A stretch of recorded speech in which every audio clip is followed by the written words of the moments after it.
Well, hello and welcome once again to the DCL podcast, where we're inviting you to sit back, relax, and we'll be on our way shortly.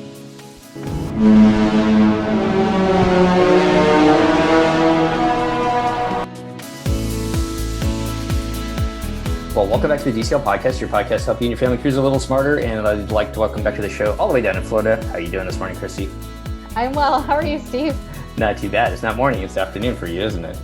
It is afternoon. It feels like morning. Does that count? It does. It does. As long as you've had your coffee and you're ready to keep going. Here we are. Here we are. We're going to continue with our port adventure series. I'm kind of excited about this one because we're going to talk about some ports that I have never been to. Have you been down to the Southern Caribbean, Christy? I have. I knew the answer to that, but I figured I had to ask that for everybody else. But where have you been?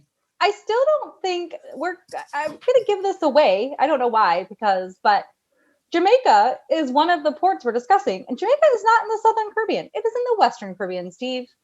We have to get our Caribbean islands correct. Yeah, this is true, but I was trying to figure out how to lump it in and where to put it into, and I knew that the guests that we wanted to have come back on and talk about the Southern Caribbean had been to Jamaica, and so I think that's why we just kind of lumped them all together, kind of like a peanut butter and jelly sandwich. Which is perfection, so I guess this is perfection as well. So let's bring our guest in. He's been on the show many times, good friend of the show, Frank, all the way down to Florida. How you doing today, Frank? I'm doing great, thanks. Great to be with you guys. I feel like I need to move to Florida. Everybody's in Florida these days. I mean, this might not be the time of year to move to Florida, but sure, move to Florida, Steve. How has your summer been so far, Frank?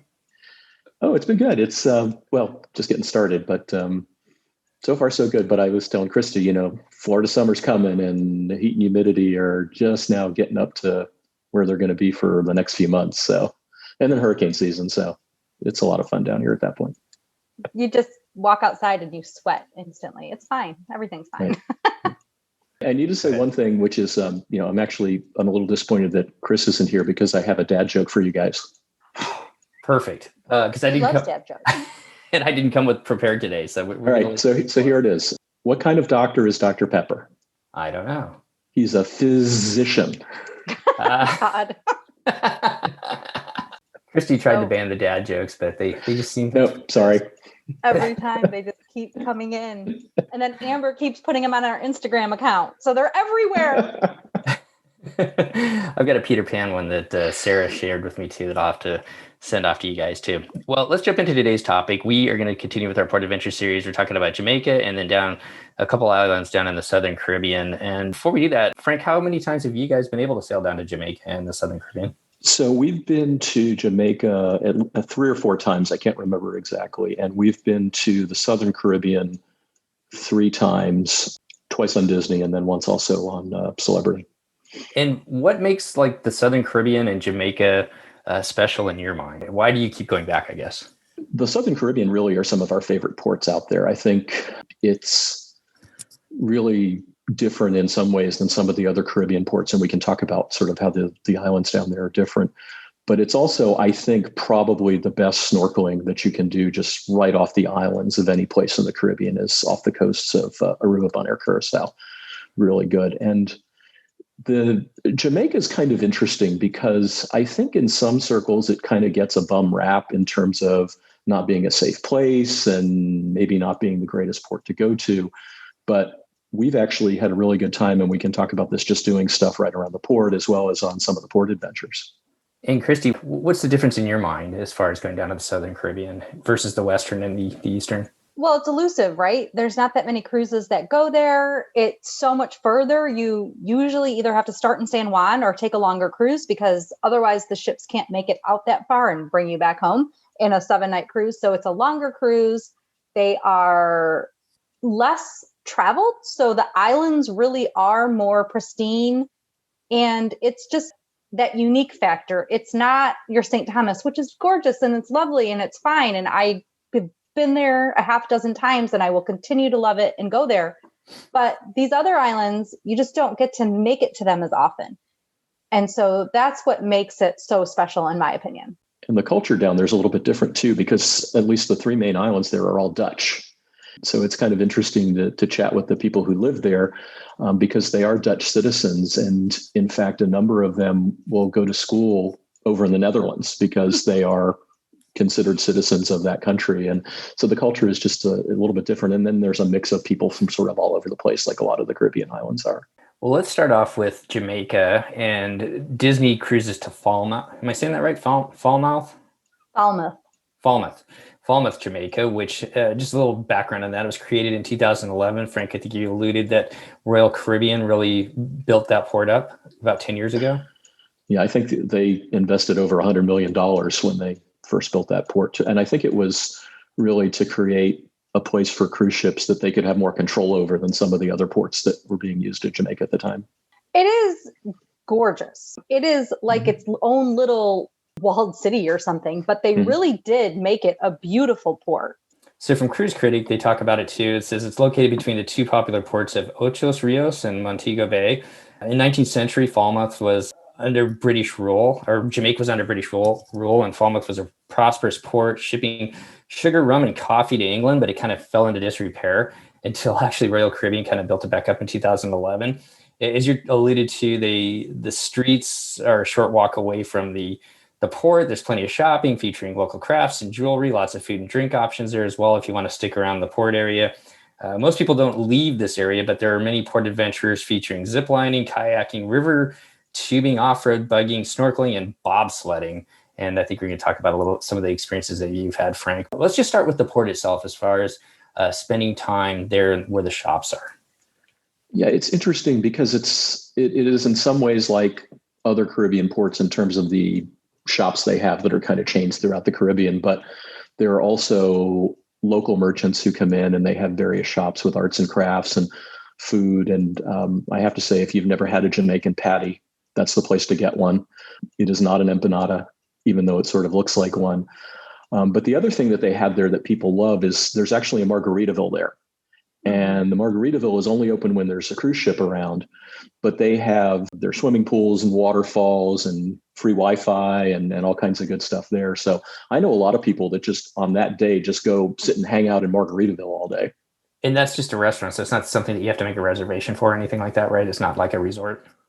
No, but it's a restaurant and bars and swimming pools and sort of a whole complex. And you can walk to it from the ship. So You could just bring your stuff, grab your towel, and then walk over. It's family friendly. I mean, it is still a bar, but it's family friendly, so people can take their kids.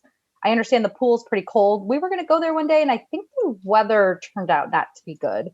But it is a good option. And it's a great option, especially if you have a diapered kid still and you want them to be able to go swimming because you can't take them into the pools on a Disney cruise if they're diapered still. So you could actually take them off on that port and go swimming at the port.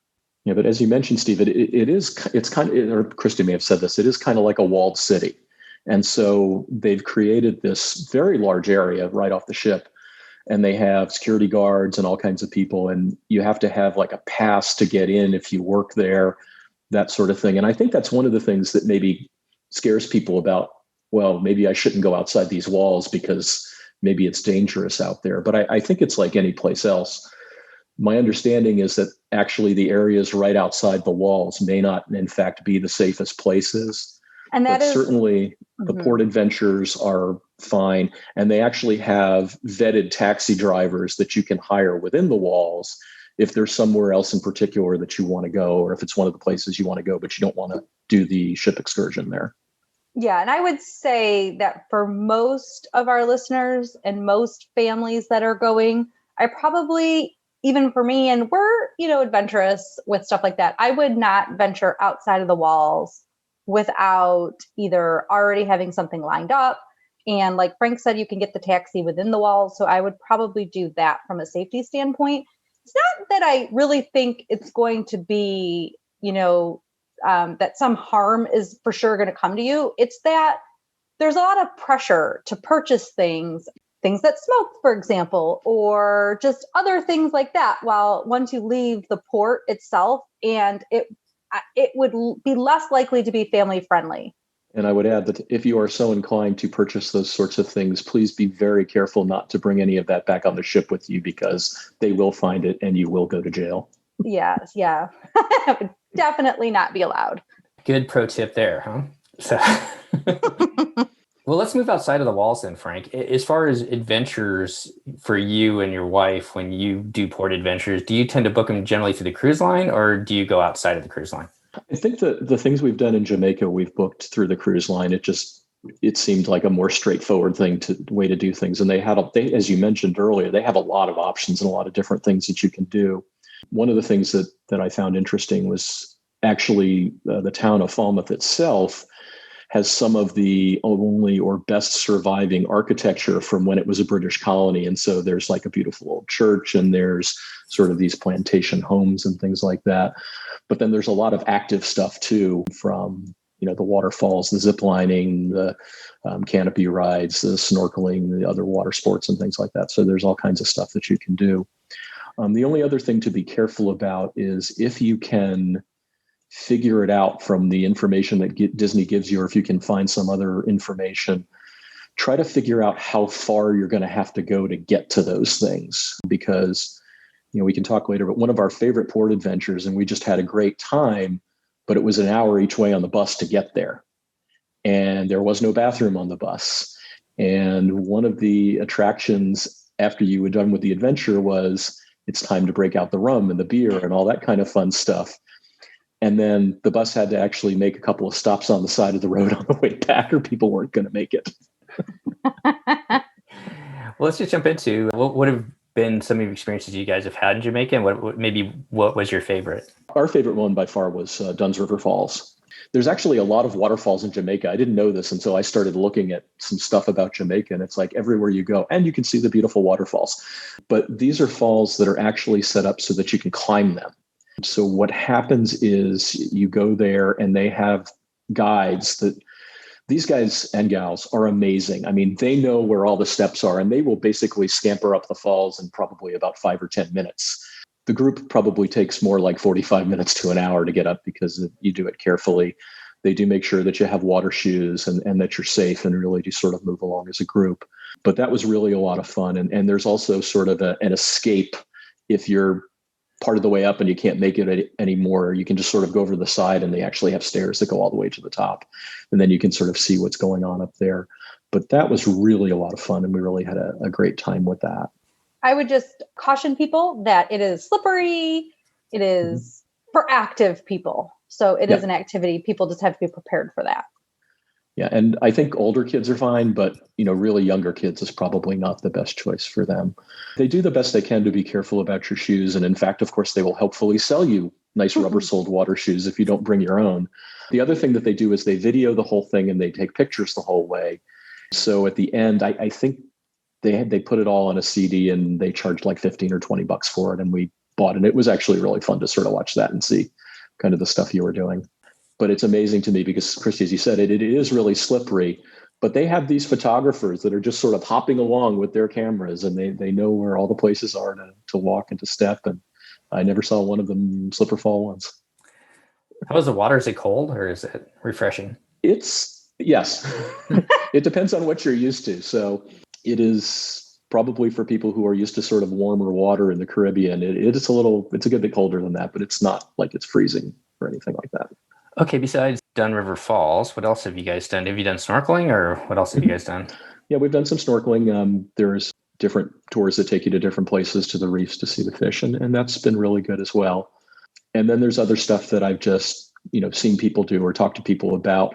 I think, one of the ones that always catches people's attention is the Jamaican bobsled ride. I would advise anyone who's considering that to go online and look at the pictures of the videos of what you're getting yourself into. Because this is not, first of all, it's clearly not a bobsled if you're in Jamaica.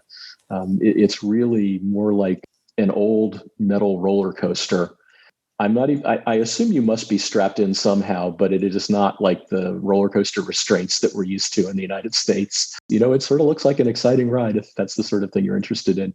And then I've talked to people also who've done the zip lining. There's like a canopy kind of, what do you call those things that go above the forest, sort of like a ski lift kind of thing. People I know have really enjoyed that as well, and those kinds of things.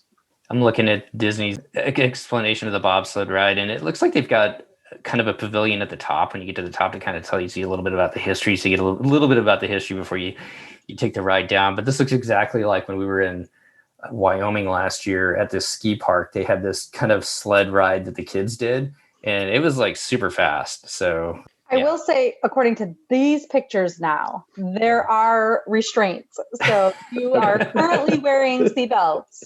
So I'm assuming enough people have fallen off of them, much like how all safety items are ever invented. Somebody fell, and then mother of invention, it is now on there.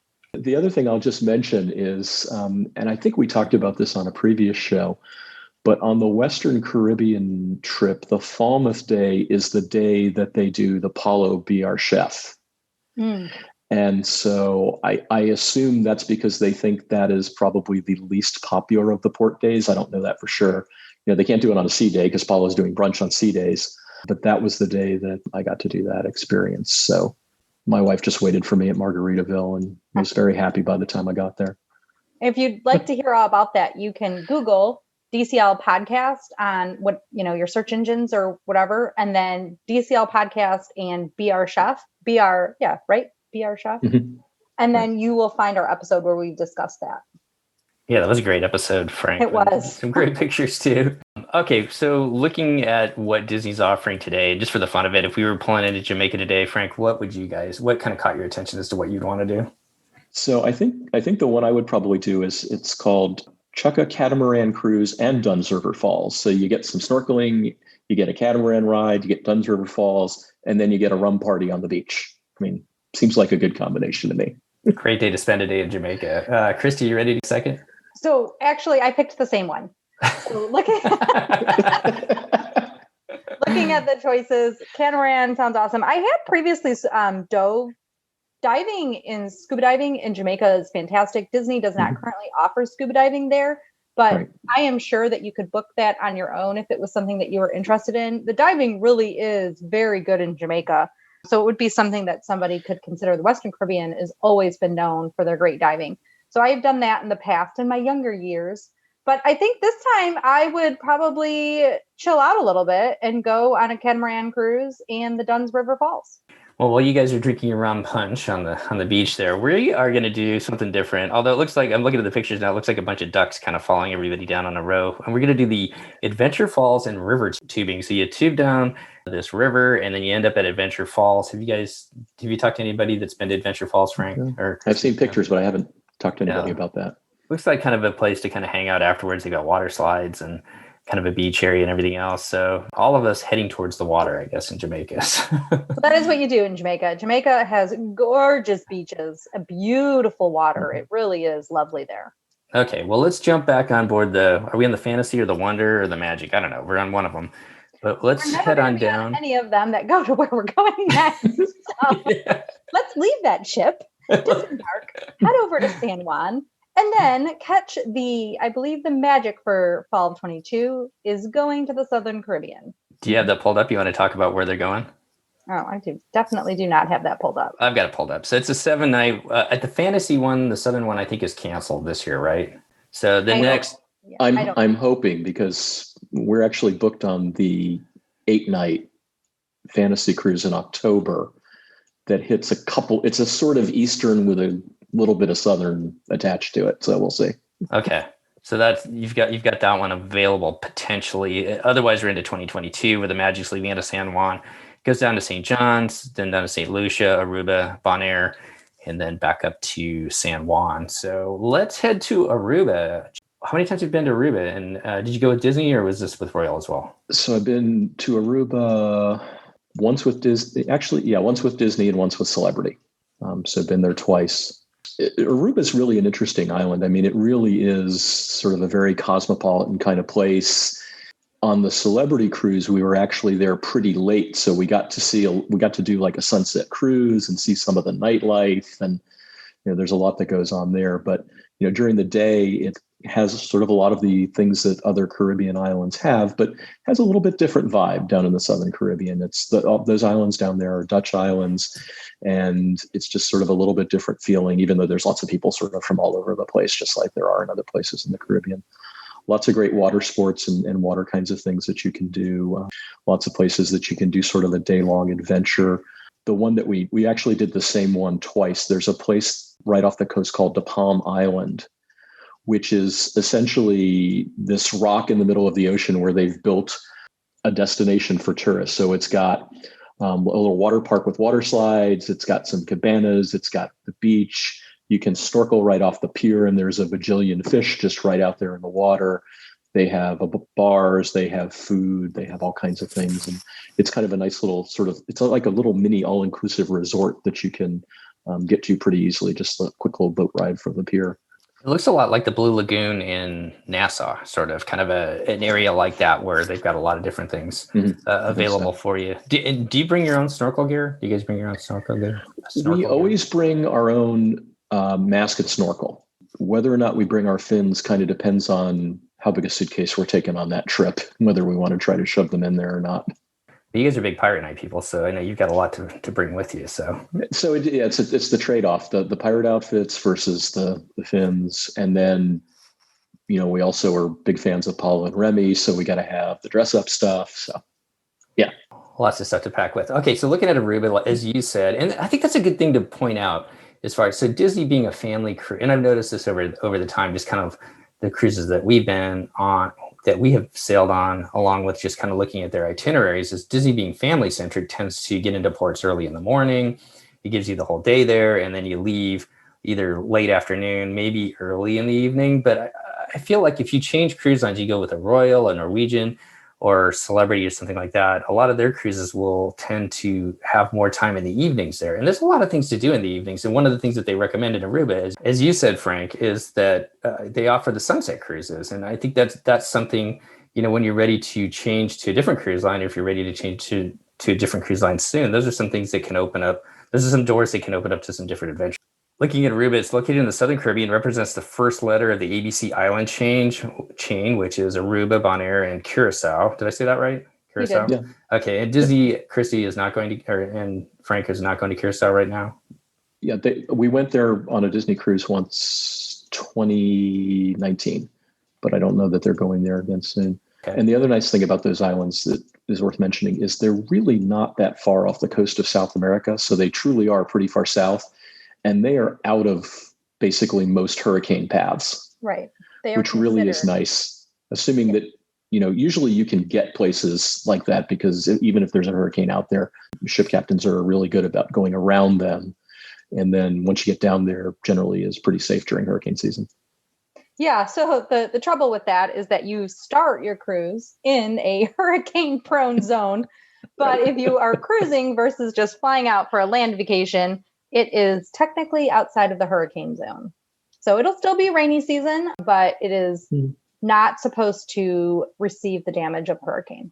A couple more fun facts about Aruba. It's the richest and most developed of the three. As you said, Frank, the island's a mixture of soft white sand and desert, which is kind of interesting. A friend of mine, when I was in the Air Force, he and his wife went down there. He was thinking he was going to go to this lush tropical island, and Aruba tends to be a little bit more deserty. Aloe is the island's biggest export. It's famous for its shorelines, Eagle and Baby Beach, sunset cruises, an island tour, submarine voyages, and you can visit an ostrich farm where you can find Christy probably. It averages. Wait till we get to Bonaire. We can talk about the donkeys. Yeah. I just saw that. The average temperature, it kind of reminds me of Hawaii here. The average temperature is 82 degrees with little rain. It's got comfortable trade winds, and it makes Aruba a great place to visit. So maybe a little bit more enjoyable year round down in Aruba, it sounds like. So you guys did the exact same excursion twice. Did you happen to go around the island, any of the rest of the island at all, or just you spent your time on De Palm Island? Yeah, I mean, the other piece we did was we did that sunset cruise, which sort of went kind of around the island. So we at least got to see it from the coast. And yeah, it is a little bit different. It is not one of those kind of lush, sort of typical tropical islands. Some of it is actually pretty industrial because it's a sort of pretty big bustling place, but there's some really pretty stuff down there too. Chrissy, anything else to add about Aruba for the time you've spent there? They have gorgeous beaches, beautiful water. The one thing I would add is it's quite funny because in most of the Caribbean islands, you can just count on when you roll up to a beach, if you decide to do it on your own, or even if you take the Disney transfers, but you have to pay for your own beach chair, you can count on it being like $20 or $15 for 2 chairs, sometimes with a bucket of beer or water. Like it's like the same at every island. And in Aruba, it's like $45.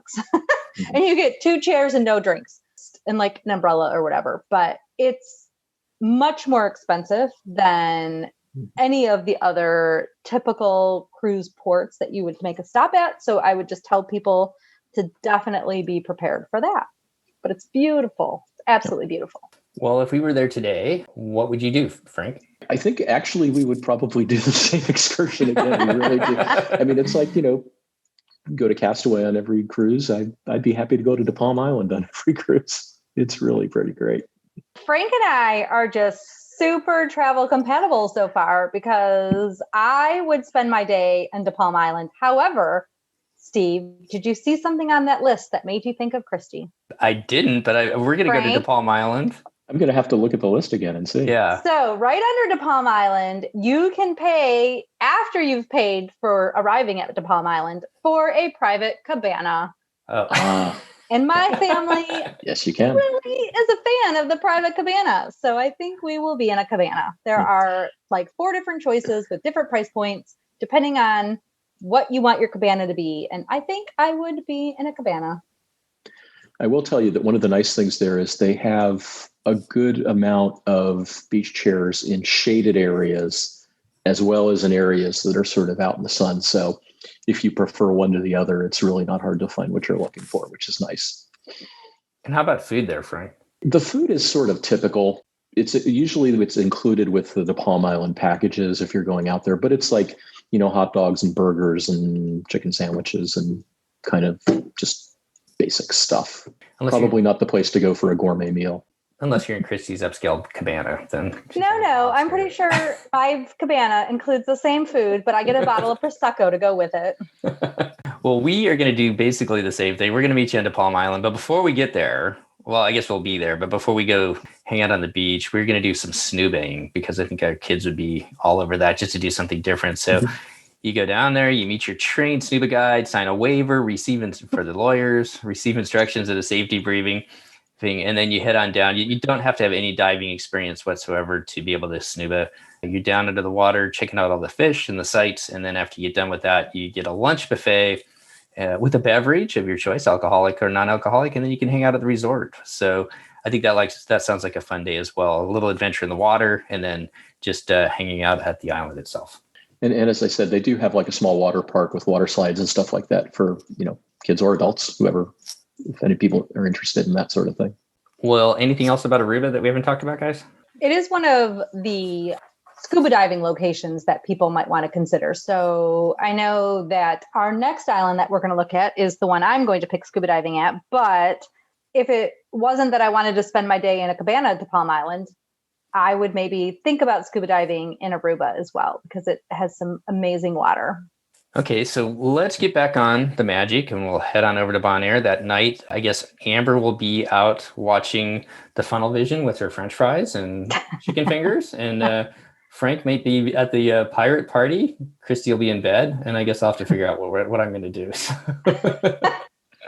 Well, let's head over to Bonaire. I think this sounds like an amazing island as well. Go ahead and give your thoughts, Frank. Overview of the island itself. Yeah, it's interesting because Bonaire is actually a place that Karen, my wife, had been before we got married. She and her family had specifically gone down there and spent a week down there just because they really were sort of intrigued by the whole place. It's really a much less developed island than Aruba or Curacao. I think they really have made a conscious effort to keep out a lot of the sort of typical businesses that you see at most cruise ports in the Caribbean and really have tried to sort of maintain a bit of a more rustic atmosphere. Wonderful people. Really enjoyed my opportunities to sort of talk with them about their various experiences. But it is also, I think, some of the best snorkeling and diving probably anywhere in the Caribbean. And a lot of it is just easily accessible right offshore. And that's, I think, one of the big appeals as well. It's won like 28 consecutive years of awards for their shore diving by the Scuba Diving Magazine's annual Reader Choice Award. So, I mean, that's a big deal that consistently that is winning or getting those praises.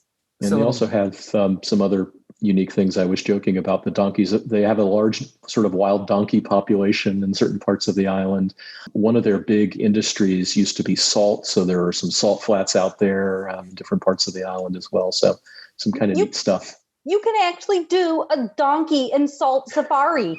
Yes, you So can. there you go. If you want to take your family, it looks like you do have to be 8 years and up. Wow, that means Blake is old enough. I'm not going. Maybe the boys would go while I go scuba diving. They can board an open air Jeep and then learn about Bonaire's donkeys from your guide. Yeah, interesting. Oh, you could stop and pet them. Well, looking at Bonaire, this again from Cruise Critic, kind of their background they give. It says it's the home to the pink flamingos, sad-eyed donkeys, and sea turtles. Each has a sanctuary on the island to preserve and educate. The island's greatest claim, as you guys have been talking about, to fame is on their license plates, Diver's Paradise. Bonaire's underwater world sets the standard worldwide. And some of the things that set this up is they started protecting sea turtles in 1961. They banned spear fishing in 71. They made it illegal to remove coral in 1975. And they established the first marine park in 1979. And as you guys are kind of talking about it, since it's outside of the hurricane zone and they don't have river runoff, and I can't remember which, I think we were talking about Tortollas the same way, kind of that's why the water is so clear around those islands and makes it for a pristine place to dive. So Frank, what are some of the things that you guys have done there then? Pretty much every time we go, we do something related to snorkeling and going out and getting off. But it's interesting because I had a conversation the last time that we were there with a family that did something that hadn't occurred to us, but I think might be what we do the next time we go there, is you can arrange ahead of time to rent a golf cart. This family just sort of went everywhere in their golf cart in the day. They went to a beach where you could snorkel on the reef that's right off the shore. They went and saw the donkeys. They went to the turtle sanctuary. They sort of just tooled around the island in their golf cart and said they had a great time. That seems really kind of tempting to me for next time we're there. You know, for an island that the ships don't even go to very often. I've never actually been to Bonaire on all my cruises, but it has a lot of excursions. I don't know if these are always, there's a Harley Davidson motorbike excursion. I saw that. That surprised me. There's a sail and snorkel. There's a lot of different glass bottom boat, a lot of different excursions. The other thing that's really cool is right by where the ship docks, there's sort of this big open air market, and it has a lot of different sort of ethnic food booths. We figured out pretty quickly that this, like, they had a booth with Filipino food, and we figured out this must be really good because we saw 8 or 10 of the Filipino crew members going there for lunch. So it's like, okay, that's where we're going. And yeah, I had some of the best lumpia I've ever had in my life. Okay, Steve, I have picked your excursion and I'd like to know if I'm correct. I think I'm going to be doing the same thing as you, but I'll be curious to see what you pick. I'm going scuba diving. Well, we're going to go scuba diving too. But before we get into that, I do have one other question about Bonaire. Do you feel, or just the Southern Caribbean in general, you know, I think as we're talking about Jamaica, where maybe if you get outside of the walled city, where people are kind of, you know, more pushy is trying to sell you things, and maybe some of the other islands of the Eastern Western Caribbean, do you get the same feeling when you're in the Southern, or is it a little bit more laid back vibe? I feel like it really is more laid back. Now, Aruba and Curacao, I think, are a little more built up, but still not anything like, say, on the streets of Nassau, where people were sort of hanging out on the streets just trying to get you to buy things and that sort of stuff. Yeah, we took Blake off in Curacao, and I want to say he was 3 maybe, and we ended up doing our own thing, taking a cab to a aquarium, and I did not have any fear or any apprehension over my safety there at all with him. Well, if we were there today, Frank, what would you guys do? The one that I picked, and I picked this for a very specific reason, is the Samur Sail Beach and Snorkel. One, because it's really a cool ship. I've actually been on it before. It's a family who bought this ship and restored it about 40 years ago, and the father has now passed it along to the son. But the real reason is because one of the things that it includes in the snorkeling is the reef drift. So there's a particular reef off the coast of Bonaire where the current is such that they can drop you off at one end and you just drift along the reef for about half an hour. and tons of fish and sea life and all that sort of stuff. And like, you don't have to barely do anything. You just sort of float along. You can take pictures, do all that sort of stuff. That I think is a really neat experience. Can I change my pick now? Because I want to go with Frank. I saw that picture of the ship and I didn't click on it, but I was kind of intrigued by it. But that sounds amazing with the drift snorkel like that. Just plus the boat looks beautiful. It looks like an old pirate ship, like you're going to go and get some bounty. Yeah, it really is an old wooden ship, and it's kind of a cool experience. All right, Christy, what am I doing? I thought that your family would do that eco bike ride.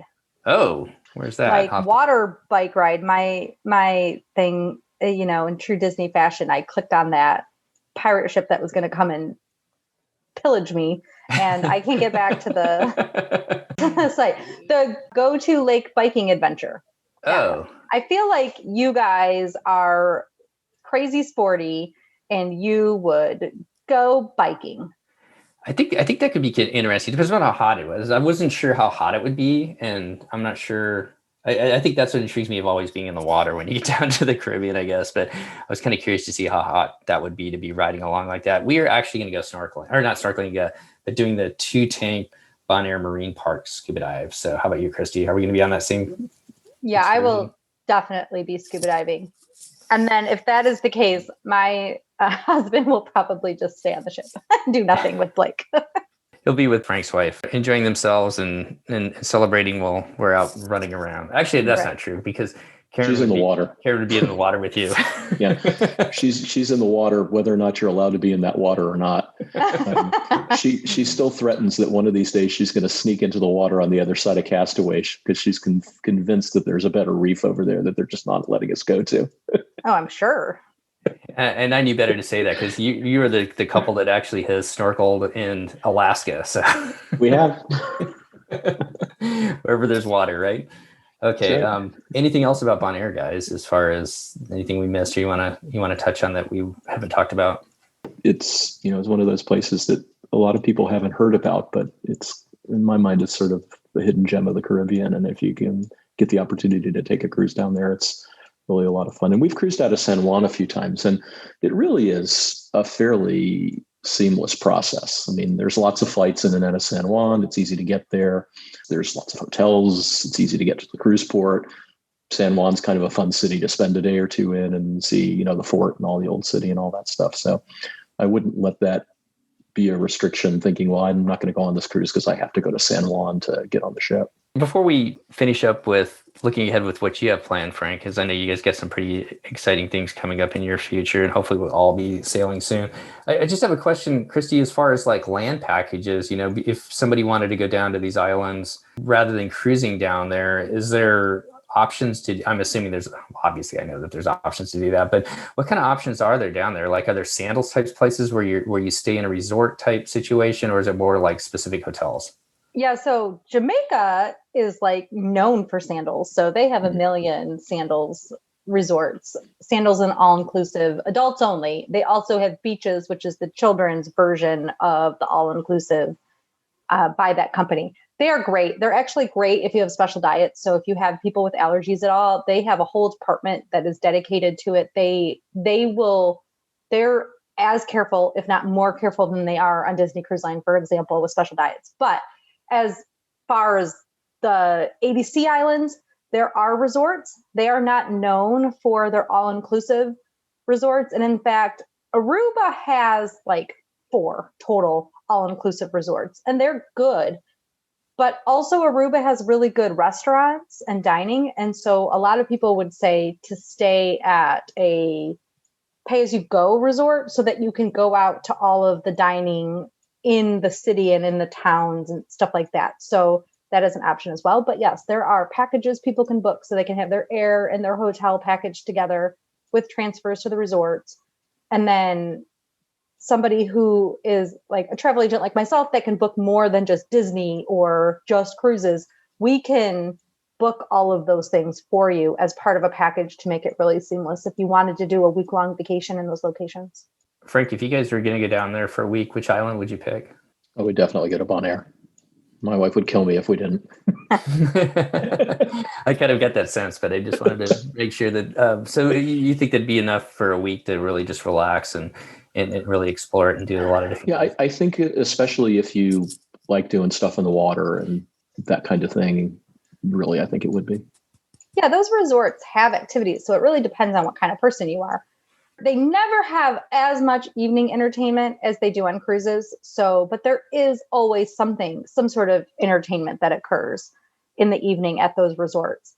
We were actually pre-pandemic, we were going to spend our 10-year anniversary, which was this month, in Aruba. I don't know that we were spending it like on our anniversary, but at some point we were going to go to Aruba, and that was going to be our thing. That my husband and I were going to have our 10-year anniversary trip there. That's not going to happen now, but that's the island I had picked as my place to spend, my 5 days that I could get away without my child.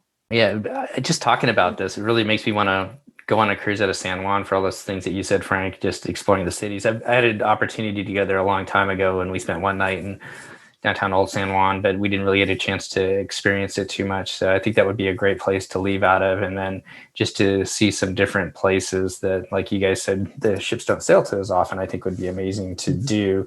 And then kind of get that feel for like maybe in the future for a place to go and, spend a week and really explore. So I'm excited about the Southern Caribbean, and I would love to see, hopefully with 5 ships now, and hopefully maybe 6 and 7, that maybe Disney will expand and do, because the other cruise lines really do a lot more sailings down in the Southern Caribbean, but Disney doesn't. They do. So I guess as we finish up, Frank, I know you've got a lot of exciting things coming up in your future. Well, what's next? I guess we kind of talked about, the Disney Dream, and right after Thanksgiving. Yeah, so we've had 5 cruises canceled during the pandemic. Most recently, we were going to do the New York cruise up to New England and Canada in October, and they just canceled that one. So we moved that one to the 8-night Eastern Caribbean on the Fantasy, which again may or may not sail. So we'll see. We're within the platinum booking window, so we've already booked like Paulo and Remy and our excursions and all that stuff. And I'm just waiting for the announcement to come that it's all going to disappear, but fingers crossed that we'll actually get to do that. And then we're also doing a 3-night on the Dream in December, just to get a little taste of Christmas on the cruise.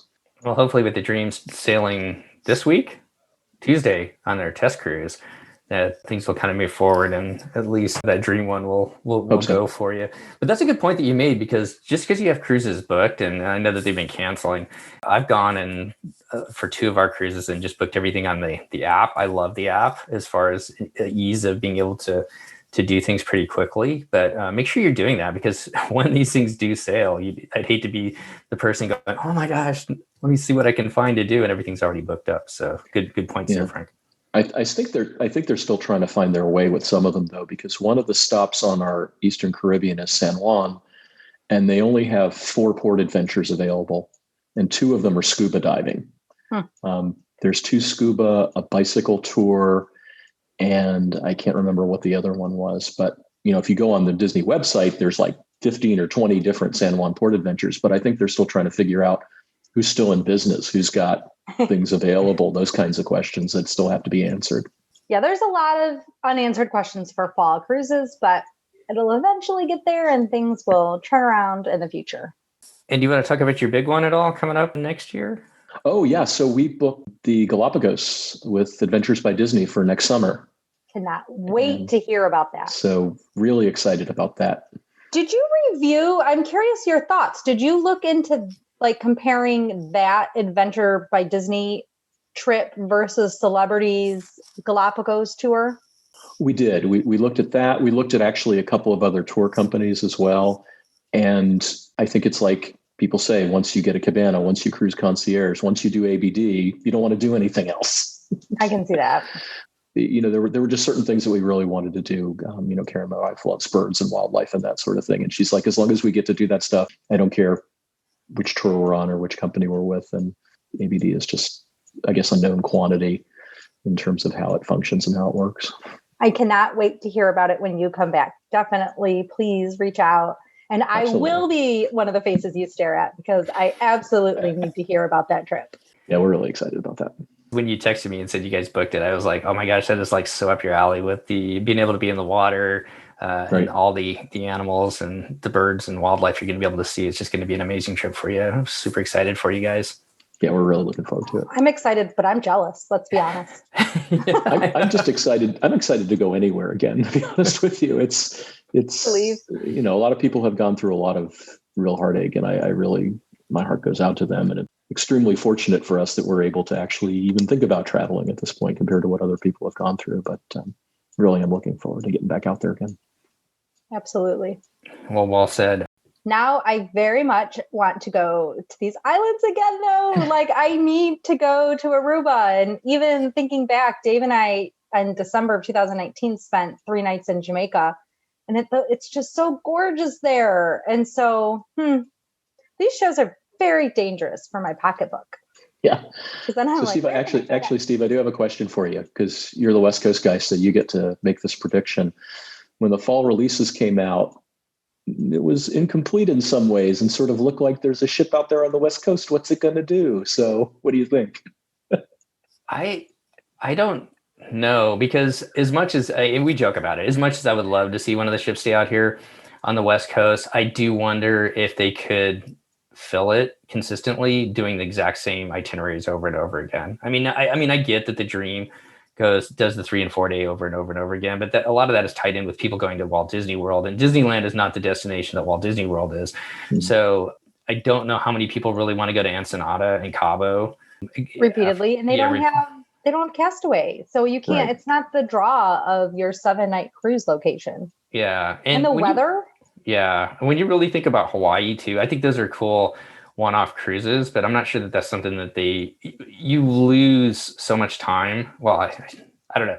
It's an interesting thing to think about as far as Hawaii, when you're spending 3 or 4 days at sea, which maybe that's the perfect thing for people, I guess, is to do that and then cruise around the islands quick. But I just don't know how many people they would fill on that. So the thing I'm curious is, are they going to maybe venture down to Australia or Asia with it? Are they gonna try and just do something completely crazy? I don't see that happening next fall, but I am wrong in pretty much every prediction I've ever made of anything. So yeah. So either do I. And I know we looked at a cruise that we really wanted to do on NCL that went around the circumference of South America, and I think that would be really cool.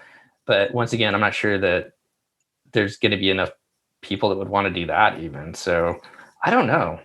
We would love to do a South Pacific cruise, but that's almost one of those things that you got to plan a few years in advance and sort of build up to being able to do, especially if you're coming from the East Coast.